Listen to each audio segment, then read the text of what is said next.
Hello guys, आज मैं unforgettable love की एपिसोड नंबर 5 की स्टोरी एक्सप्लेन करने लगी हूँ।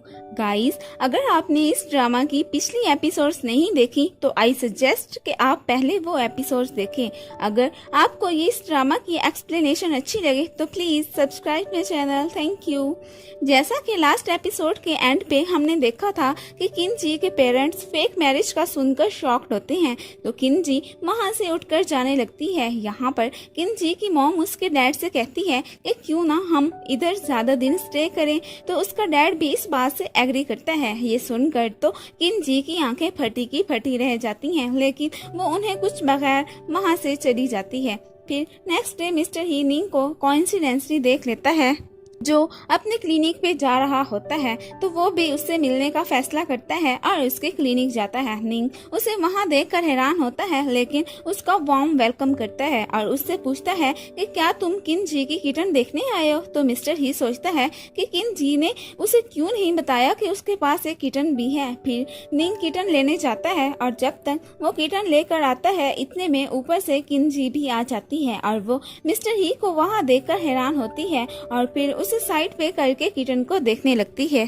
तो ये देखकर मिस्टर ही को बुरा लगता है और फिर उसकी तवज्जो पाने के लिए वो खनखारता है। तो आगे से किनजी उसे कहती है कि लगता है कि तुम्हें कोल्ड हो गया है, तुम घर जाकर रेस्ट करो। ये सुनकर तो मिस्टर ही की शक्ल देखने वाली होती है और फिर किनजी निंग को रात के खाने पर इनवाइट करती है कि वो दोनों रात को रेस्टोरेंट में खाना खाएंगे। ये सुनकर तो मिस्टर ही बहुत जेलस फील करता है। फिर निंग किनजी से पूछता है कि क्या रात को खाने पे मिस्टर ही भी हमें ज्वाइन करेंगे। तो मिस्टर ही के कुछ बोलने से पहले ही किनजी निंग से कहती है कि नहीं, उसे इस तरह के रेस्टोरेंट पसंद नहीं है। तो मिस्टर ही कहता है कि किनजी ठीक कह रही है। तो उसकी ये बात सुनकर किनजी आगे से स्माइल करती है और फिर वो निंग को लेकर वहां से चली जाती है। मिस्टर ही तो बस उन्हें जाता ही देखता रहता है। फिर रात को हम देखते हैं कि निंग और किनजी मिलकर खाना खा रहे होते हैं और साथ ही साथ बातें भी कर रहे होते हैं और उधर ही मिस्टर ही भी बैठा उन दोनों को देख रहा होता है और उसका तो जेलिसी के मारे बुरा हाल होता है। फिर एक आदमी अनाउंसमेंट करता है कि रेस्टोरेंट में जो कोई भी कपल एक दूसरे को किस करेगा उसे 50% डिस्काउंट मिलेगा और वो किस को टाइम में ही करनी है। ये अनाउंसमेंट सुनकर तो मिस्टर ही परेशान हो जाता है, क्योंकि किनजी के पास तो निंग बैठा होता है। निंग भागकर किनजी के पास आने ही लगता है, तो इतने में ऊपर से मिस्टर ही भी वहां पर पहुंच जाता है और उस टाइम पे तो निंग और मिस्टर ही दोनों ही कपल लग रहे होते हैं। किनजी तो ये देखकर खुशी के मारे उनके पास आकर उनके साथ सेल्फी भी बना लेती है। फिर यहाँ पर किनजी मिस्टर ही को वहाँ देखकर हैरान तो होती है और साथ में उसे डिनर करने के लिए भी कहती है। मिस्टर ही भी खुश होके आगे से श्योर कहता है। फिर बाद में हम देखते हैं कि किनजी की मॉम मिस्टर ही से मिलने के लिए एक जगह पर आती है, तो वहाँ पर मिस्टर ही के साथ श्याओ बाओ भी होता है। वो उसे वहाँ पर बिठाकर मीटिंग के लिए चला जाता है। तो किनजी की मॉम उसके पास आती है और श्याओ बाओ से बातें करने लगती है। तो यहाँ पर उसकी मॉम को कार्ड्स के थ्रू पता चलता है कि श्याओ बाओ नहीं बोल सकता, तो वो इस बात से परेशान हो जाती है और उससे पूछती है कि क्या मिस्टर ही तुम्हारे डैड हैं। तो वो आगे से हाँ में सर हिला देता है। फिर वो श्याओ बाओ से उसकी मॉम का पूछती है कि वो कौन है। तो श्याओ बाओ उसे बड़े एक्शन के साथ किनजी की पिक दिखा देता है। ये देखकर तो किनजी की मॉम का मुंह खुला का खुला रह जाता है और वो सच में ही समझ लेती है कि किनजी उसकी मॉम है। बाद में घर पर रू किनजी के पेरेंट्स के साथ बैठी होती है और वो भी किनजी का वेट कर रहे होते हैं। इतने में ऊपर से किनजी भी आ जाती है, तो रो उसे उसके पेरेंट्स के हवाले करके वहां से चली जाती है और अब किनजी की शामत आ जाती है। उसकी मॉम उसे बहुत डांटती है कि तुमने शादी कर ली और एक बेटा भी पैदा कर लिया और हमें बताया तक नहीं। किनजी बेचारी को तो समझ ही नहीं आती कि वो अपने पेरेंट्स को क्या बताए। उसकी मॉम उसे बताती है कि वो आज मिस्टर ही से मिलने गई थी, लेकिन उसकी सिर्फ श्याओ बाओ से ही मुलाकात हो पाई। और फिर किनजी मजे से बैठ के उनकी ओवर एक्टिंग देखती रहती है और उन्हें कोई भी बात क्लियर नहीं करती। फिर उसे रो का मैसेज आता है, तो वो भागकर बाहर चली जाती है, क्योंकि उसकी फ्रेंड बाहर ही खड़ी थी। जब वो बाहर आती है तो उसकी फ्रेंड उसे दिखाती है कि वहाँ पर मिस्टर ही भी आया होता है। उसकी फ्रेंड उसे वहाँ छोड़कर खुद अंदर चली जाती है।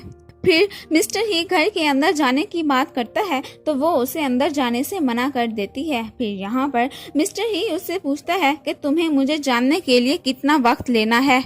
तो किन जी उससे 2 वीक्स मांगती है और फिर वो उसे एक रिकॉर्डर देता है जिसमें उसकी सारी इन्फॉर्मेशन होती है और उसे साथ में ये भी कहता है कि अगर तुम्हें मुझसे मजीद कुछ पूछना हो तो मैं तुम्हें सब सच सच बता दूंगा। तो किन जी जल्दी से उसे रिकॉर्डर ले लेती है और उसे वहां से जाने का कह देती है। फिर मिस्टर ही खुद से सोचता है कि लगता है घर में कोई लड़का है जिसकी वजह से इसने मुझे अंदर नहीं जाने दिया। फिर वो उसे एडवाइस देती है कि तुम अपने पेरेंट्स से मिस्टर ही को मिलवा दो, लेकिन किन जी उसकी बात नहीं मानती। फिर अगली सुबह किन जी की मॉम उसे मैसेज करता देखकर समझती है कि ये मिस्टर ही को मैसेज कर रही है और उसके पास आकर पूछती भी है, लेकिन किन जी आगे से इग्नोर कर देती है। ये तो किन जी ने प्लान बनाया हुआ था। फिर वो वॉशरूम के बहाने से अपना फोन उधर छोड़कर ही वहां से चली जाती है तो उसकी पेरेंट्स फौरन से उसका फोन उठाकर मिस्टर ही से बात करने का सोचते हैं। तो किन जी उन्हें यूं देखकर स्माइल करती है और फिर फौरन से ही रॉ को मैसेज करती है और किन जी के पेरेंट्स रॉ को ही मिस्टर ही समझकर उससे बात करने लगते हैं। और फिर हमें दिखाते हैं कि उसकी फ्रेंड और उसने अपने पेरेंट्स मिस्टर ही से फेक बात कराने वाला प्लान बनाया था। इस तरह किन जी के पेरेंट्स शायद जल्द ही वहां से चले जाते और उनका ये प्लान किसी हद तक कामयाब हो गया था। फिर बाहर आकर किन जी अपनी मॉम से अपना मोबाइल लेती है तो उसकी मॉम उसे बताती है कि उन्होंने मिस्टर ही से बात कर ली है, अब वो उन दोनों के लिए टिकट खरीदे। फिर किन जी इस बात से बहुत खुश होती है कि अब उसके पेरेंट्स जल्द ही यहाँ से चले जाएंगे। फिर बाद में रॉ किन जी को मैसेज करती है कि उसका मोबाइल खराब हो गया है तो वो अब उसके पेरेंट्स को मिस्टर ही बनकर मैसेज नहीं कर पाएगी। ये मैसेज देखकर किन जी परेशान हो जाती है और फिर वो देखती है कि वहाँ पर मिस्टर ही की भी एंट्री होती है। तो जब मिस्टर ही उससे बात करने आता है तो वो उसे कहती है कि तुम अभी यहाँ से चले जाओ, हम बाद में बात करेंगे। अभी वो उससे इतना ही कह रही होती है तो ऊपर से किन जी के पेरेंट्स भी आ जाते हैं और वो मिस्टर ही को वहां देखकर बहुत सरप्राइज होते हैं। तो मिस्टर ही वैन गू की एडवाइस के मुताबिक उनसे बहुत अच्छे से बात करता है और किन जी से चिपक कर खड़ा होता है और वो उसके पेरेंट्स को मॉम डैड कहकर बुलाता है और वो उनके इम्प्रेस कर रहा होता है। तो किन जी के मॉम डैड भी उससे मिलकर खुश होते हैं और उसे घर आने का कहते हैं। मिस्टर ही किन जी के लिए बहुत सारे प्रेजेंट्स लाया था जिसे देखकर किन जी की मॉम तो वाकई में इम्प्रेस होती हैं। फिर बाद में किन जी के पेरेंट्स मिस्टर ही से उसके बारे में पूछते हैं और फिर यहाँ पर मिस्टर ही उन्हें अपनी शादी के किए गए सारे अरेंजमेंट्स के बारे में बताता है। वो लोग वाकई में मिस्टर ही से काफी खुश होते हैं, लेकिन फिर वो उससे शियाओ बाओ के बारे में पूछते हैं और उसकी मॉम के बारे में भी। जाहिर है अब उनकी बेटी का मामला था, उन्हें सोच समझकर कोई फैसला करना था। किन जी उन्हें ये सब पूछने के लिए मना करती है और कहती है कि ये कॉन्ट्रैक्ट मैरिज है, लेकिन फिर भी वो मिस्टर ही की हकीकत जानने के लिए क्यूरियस थे। फिर मिस्टर ही उन्हें अपने बारे में बताता है और यहाँ पर हमें पता चलता है कि असल में शियाओ बाओ उसका नहीं बल्कि उसके भाई का बेटा है और अपने भाई के बाद ही उसने शियाओ बाओ की रिस्पॉन्सिबिलिटी ली थी। ये सुनकर तो किन जी के पेरेंट्स उससे और ज्यादा इम्प्रेस होते हैं कि ये तो बहुत ही जेंटलमैन है और किन जी भी हैरान होकर उसे देखती रहती है। मिस्टर ही उन सब से कहता है कि वो नहीं चाहता कि ये बात रिवील हो। तो किन जी की मॉम उसे अप्रिशिएट करती हैं कि उसने शियाओ बाओ को अपनी आइडेंटिटी दी। फिर नेक्स्ट सीन में हम देखते हैं कि वो लोग मिलकर खाना खा रहे होते हैं। तो यहाँ पर मिस्टर ही काफी खुश होता है और उसे वो अपनी ही फैमिली लगती है। वो किन जी के पेरेंट्स की नोक-झोंक पर भी खुश हो रहा होता है। फिर वो लोग ड्रिंक करते हैं। तो फिर यहाँ पर मिस्टर ही उन्हें कहता है कि आज रात वो यहीं रहेगा और किन जी के रूम में ही सोएगा। ये सुनकर तो किन जी परेशान हो जाती है। फिर बाद में किन जी उसे कहती है कि तुम यहाँ बेड पर सो जाओ, मैं सोफा पर सो जाऊंगी। तो मिस्टर ही उसे वही सोने का कहता है और जाने से रोकने के लिए उसका हाथ पकड़ लेता है और फिर उससे कहता है कि आज मैं तुमसे बहुत जेलस फील कर रहा हूँ कि तुम्हारी अपनी फैमिली है और एक मैं हूँ कि जिसकी कोई फैमिली ही नहीं है। तो किन जी उसे सैड होकर देखती है। तो यहीं पर ही एपिसोड नंबर 5 खत्म हो जाती है।